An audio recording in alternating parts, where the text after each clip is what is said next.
We are back causing strife, and today we're talking about how to position yourself for the next round of rate increases. It's not if, it's when, and I think they're coming pretty soon. So Jessica, long gone are the days of how low will the rates go. From here on out, I reckon we're on the way back up, and the Reserve Bank has kind of indicated that to us anyway, right? And the market has priced in 2 rate cuts, at least by the end of the year. So reasonably speaking, we think interest rates are going to go up. Now, we had a little chat off camera before we started this, and I said to you, hey, when do your rates roll off? Not August and September, eh? And you said, what? Yep. And I said, well, you should probably listen to this one. So this episode is for people who have a mortgage, are wondering what to do about their interest rates, exactly like me. I'm going to ask Mike the questions. I've got a mortgage and interest rates to worry about as well. So it's going to be perfect for you if you're listening. Now, I bought a house a little while ago now. What year? I can't remember when I bought mine. I got back from the UK 2023. Yeah, and so I think our so interest rate, not the peak of the interest rate market, what but getting to the 2021, like 2022. Yeah, well, early 2022. my interest rate was 7.15. Right, And it felt peak enough for me. That's peak of the interest rate cycle. Yeah, that's what I mean. Yeah. That's what I mean. Yeah, that felt very high. That is peak. Yeah. Right. So you bought at the top of the interest rate cycle. Yes. So that's when you must have taken your mortgages out. And ever since then, they've been going down. If you don't mind me asking, Jess, what interest rate are you on? I think it's 5.15. That's actually not too bad. Something like that. So you must have done some 09. short-term fixes to get down there. Yeah. And then you've gone a little bit longer? The last one I did was 6 months Yeah. because... I told you to? Yes, you did. And because we are moving house. No, I didn't tell you that one. Okay, cool. So what we're looking at a situation at the moment when we know that interest rate rises are probably on the horizon. Can I just ask a question on that? Why do we know that? Because the Reserve Bank has told us so, right? But how did they, are they like, this is what's happening? Or did they do little sort of Easter egg hints? Yeah. They look like little teasers, right? Right. But if we think about it logically, there is no way that inflation is running under 3% right now. And that's what governs that official cash rate, Yes. right? If inflation is above 3%, interest rates go up. The official cash rate goes up. At the moment, with the last data, it was running at about 3.1%. Now, the data that the Reserve Bank, the official data that they have, is quite old, right? So we actually won't find out today's inflation data until about September this year. So if you think about what's happening in the economy at the moment, oil? Petrol? Yeah, that's up. That's up a little bit. Yeah, that hasn't doubled in price. No. That's up heaps. And this entire country runs off petrochemicals. So diesel is used in the production of most primary goods, almost everything, right? Mm-hmm. Then you got petrol to get your cars around.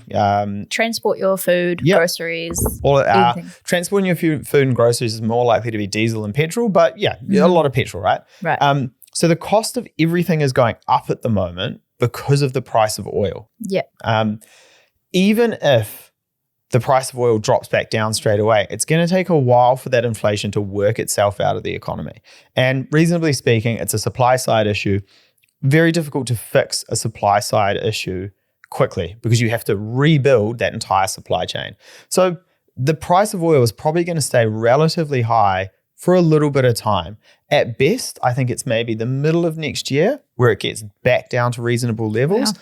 And that would be if the UAE builds a second pipeline in the other direction to export their surplus oil out of their country, at which point you would have a supply increase and a price decrease because the UAE just left OPEC, which means they're not governed by the OPEC rules as how much oil they can produce. Fascinating. But that's not the only thing affecting my mortgage, right? The oil prices. Nah, it's not. There's a ton of other stuff there, right? And that official cash rate is really just an indicator. Right. Doesn't directly influence the price of money. We saw interest rates spike a couple of months ago when there was a credit crunch, no one for the banks to sell their wholesale mortgages to. That spiked interest rates really quickly as well.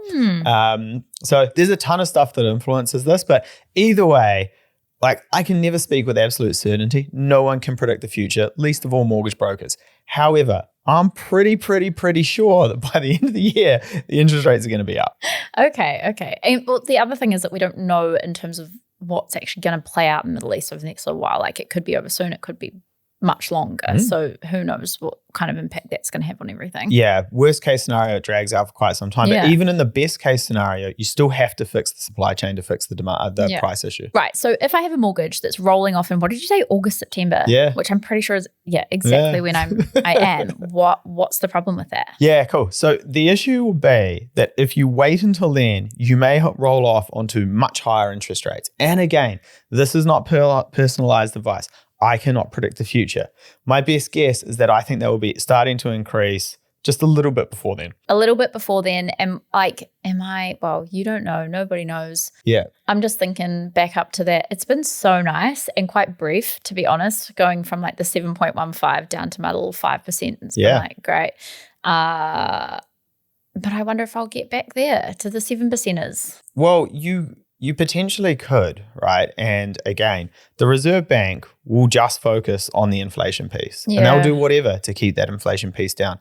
They've told us that they will look through a short-term inflation spike, but if that inflation starts seeping out into the economy and becomes systemic, they'll have to increase interest rates. So we could be in for another round of those 2023, 2024 hikes all over again. Wow, interesting. And so if somebody is in a position like that, like me, what kind of things should they be thinking about to try and mitigate that? Yeah, you got to know the numbers, right? So first thing you do is call your bank and go, right, what are my break costs? So the break cost is the cost that you pay to break your loan.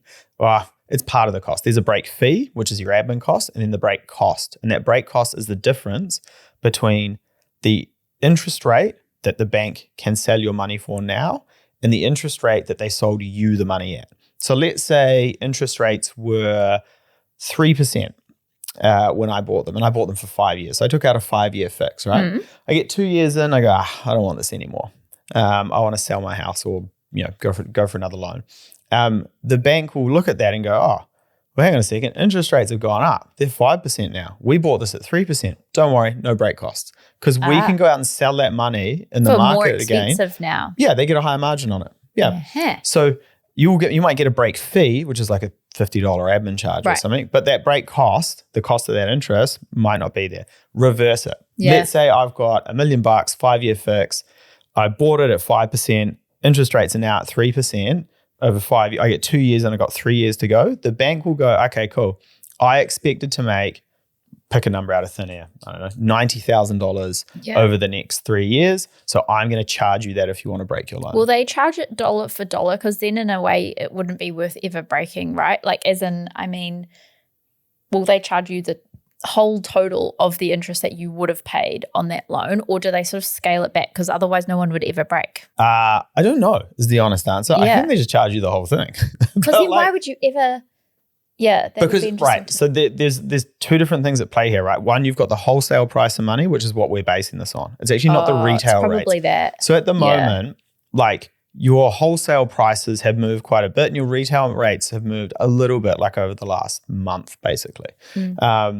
So it's not as easy. Like I'm explaining it in quite simple terms to get people the gist. There's a whole lot of other stuff that goes into it in the background. But reasonably speaking, that's what you can expect, right? So the first thing I would advise people to do is to go to their bank and go, right, first of all, what is the best interest rate I can get at the moment? Well, whichever rate you want that to be. And then 2, what are my costs to break? Because if you have no cost to break and you're like, well, I could fix for say 2 years at 4.99. It's just like a reasonable off-market rate that we're seeing at the moment.